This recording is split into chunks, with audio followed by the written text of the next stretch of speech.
Austin, and at the end of a longer story the other day on Bloomberg News, it quotes you as saying that Pope Francis has indicated that he will step down from the papacy around in the year 2020. So is this an indication that he's going to do what Benedict did and resign the papacy at some point in his life? Well, Ed, I don't think there's ever been any doubt that that's what he was going to do. I mean, he made clear from the beginning that he regarded Pope Benedict's act as a prophetic act of great humility and that he would have absolutely no problem in doing the same. But what was interesting was that he said to Mexican television, it was about a year ago now, that he believed that he would have a short papacy, he thought, of about 5 years. Now, given that he was elected in March 2013. That means, therefore, sometime early in 2017, he would consider stepping down, obviously, if nature hadn't already intervened. Mm-hmm. What I'm now hearing, though, Ed, is that from people close to him, is that he now believes that he's going to need 7 years to achieve his 5-year plan. Mm-hmm. And that, of course, would mean staying on till 2020. But, this is what he's saying, but I mean, he knows he's in the hands of God, and of course, none of this is predictable. Sure. Doesn't this, in a way, though, work against him? I mean, doesn't this give the opposition an indication of how long they could wait? They could just wait him out. It's kind of like President Obama saying, I'm pulling out my troops at this date, and the opposition can just sit back and wait till the troops are gone. Yeah, well, you can look at it two ways. I mean, politically, you could also say that it's quite clever because he's also signaling to those people who do want to see changes in the church, and above all, reform of the Vatican, which has become, of course, the great pressing issue, that there isn't much time. In other words, he's putting salt on the tail of everybody, saying, look, we need to get this done. So I think you can kind of take that both ways. I do take your point, though, that his opponents, who are really waiting for him to go, would be encouraged by this. But, I think at the age of 79, which he's now about to be on the 17th of December, he's going to turn 79, I mean, we're talking here about him stepping down in his 80s, in the year 2020, that'll be, he'll be in his early 80s.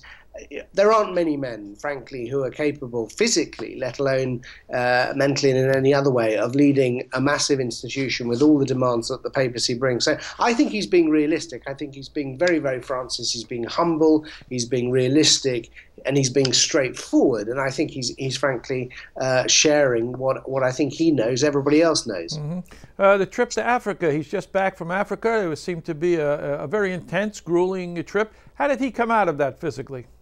Well, it was interesting. On the papal plane on the way back, he gave his customary interview, and it was shorter actually than he customarily has them.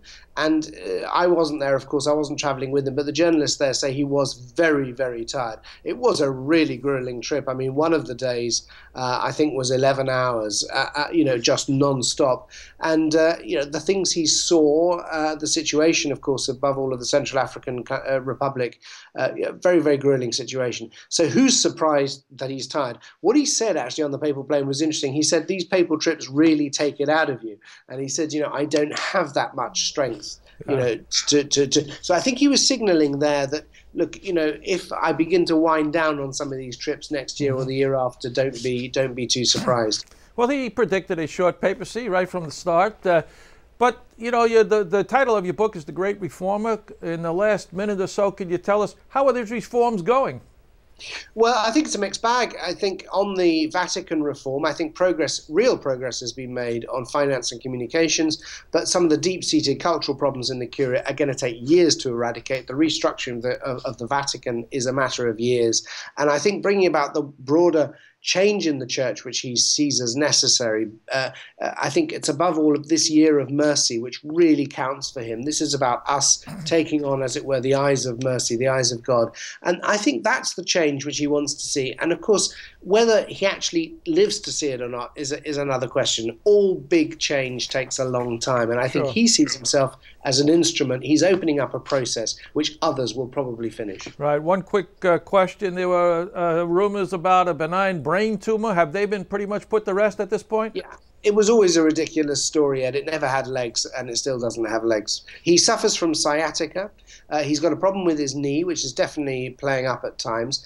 And, you know, his heart isn't that strong. And we all know, of course, about his operation on his lung in his early 20s. Yeah. You know, he's not in perfect health, but frankly, which 79-year-old is? I look at him and I see a man actually of tremendous physical strength and, above all, moral and spiritual strength. And I see no sign of him flagging. But, of course, he's in an old man's body, and that body won't last forever. And he knows that. Okay, Austen Ivereigh, thanks so much.